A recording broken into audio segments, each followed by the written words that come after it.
और चलिए अब बात करते हैं चंदन के तिलक की। चंदन का तिलक लगाने से हमें कौन कौन से फायदे मिल सकते हैं, आइए जानते हैं। बताइए पंडित जी, चंदन के तिलक से कौन कौन से फायदे मिलते हैं? पहली बात तो ये जान लीजिए कि चंदन को श्रीखंड भी कहते हैं। श्रीखंड चंदनम दिव्यम गंधाढ्यम सुमनोहरम विलेपनम सुरम श्रेष्ठम चंदनम प्रतिगृह्यताम। चंदन जो है ये कीटाणुनाशक होने के कारण एक बेहतरीन हर्बल एंटीसेप्टिक है। हर्बल माने आयुर्वेदिक। चंदन का तिलक लगाने से बुरे विचार मन में कम आते हैं लेकिन कम आते हैं। चंदन का तिलक ज्ञान तंतु की क्रियाशीलता को बढ़ाता है। शिवलिंग का अभिषेक चंदन से किया जाता है। श्री हरि और उनके अवतारों को सफेद और पीले चंदन का लेप प्रिय है। देवी उपासना में लाल चंदन का प्रयोग किया जाता है। ज्योतिष शास्त्र के अनुसार चंदन की लकड़ी से माता सरस्वती, माता लक्ष्मी, गायत्री माता का जप करने से चंदन के माला पर शुभ लाभ की प्राप्ति होती है। शास्त्रों के अनुसार माँ दुर्गा की उपासना चंदन की लकड़ी से करने से मंगल ग्रह दोष दूर होता है।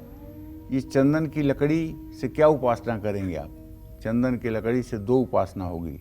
एक तो चंदन की लकड़ी, मलयागिर चंदन की लकड़ी को घिस करके और उसे माता को चंदन के रूप में अर्पित करेंगे, और दूसरा काम उसी लकड़ी का छोटा छोटा 2-4 टुकड़ा बना करके और हवन में भी उसका प्रयोग करेंगे तो उससे भी आपको अत्यंत लाभ मिलेगा। सफ़ेद चंदन की माला से माँ सरस्वती, महालक्ष्मी और गायत्री मंत्रों का जप किया जा सकता है।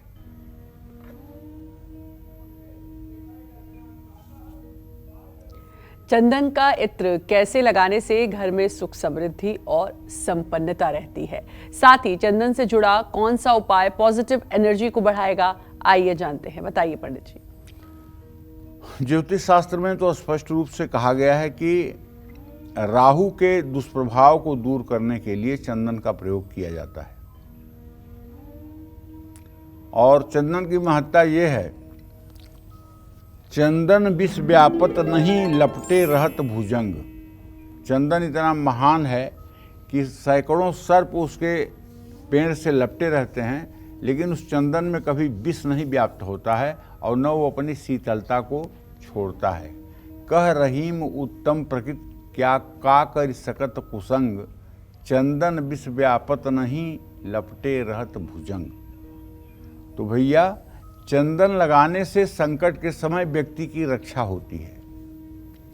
जिस घर में हर रोज चंदन की बट्टी को शिला पर घिसकर माथे पर लगाया जाता है, ऐसे घर में रोग और शोक का नाम नहीं रहता है। लेकिन ऐसा मत करिएगा कि घिस करके केवल अपने ही लगा लीजिएगा। पहले अपने इष्ट देव को जरूर लगाइएगा, उसके बाद अपने को चंदन लगाइएगा।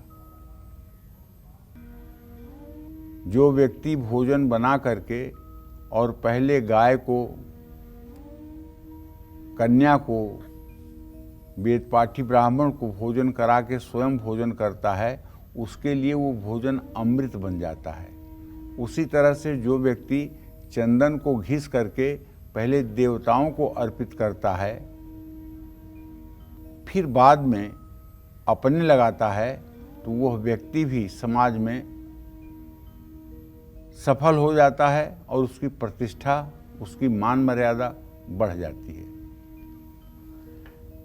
अनुष्ठान करते समय करोद वर्तन नाम से भी एक अनुष्ठान का भाग आता है। ये करोद वर्तन क्या है?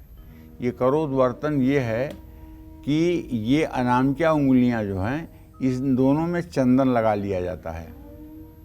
समझ रहे हैं? और इन उंगलियों के ऊपर ऐसे अंगूठा रख दिया जाता है और इसको हाथ से ऐसे करके और देवी देवताओं के ऊपर ये चंदन का छिड़काव किया जाता है। इसको कहते हैं करोद वर्तन। तो जिस स्थान पर चंदन घिसा जाता है और गरुड़ घंटी की आवाज़ सुनाई देती है, वहाँ का वातावरण हमेशा सकारात्मक रहता है।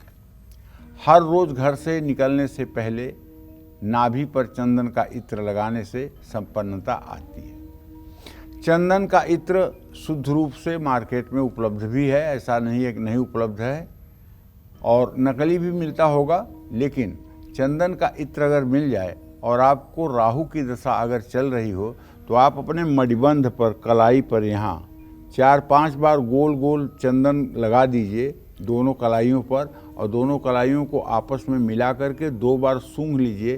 तो मैं विश्वास के साथ कह सकता हूँ राहु का कितना भी दूषित प्रभाव होगा वो कम हो जाएगा और आपके अंदर सात्विकता बनी रहेगी। लेकिन चंदन में हल्दी, कुमकुम या केसर मिलाने से चंदन की सात्विकता प्रभावित होती है, क्योंकि हल्दी, केसर और कुमकुम ये राजसिक तत्व प्रधान हैं और मलयागिर चंदन सात्विकता का प्रधान है। ऐसे में बिना मिलावट वाला शुद्ध चंदन ही प्रयोग में लाना चाहिए। जय मां विंध्यवासिनी।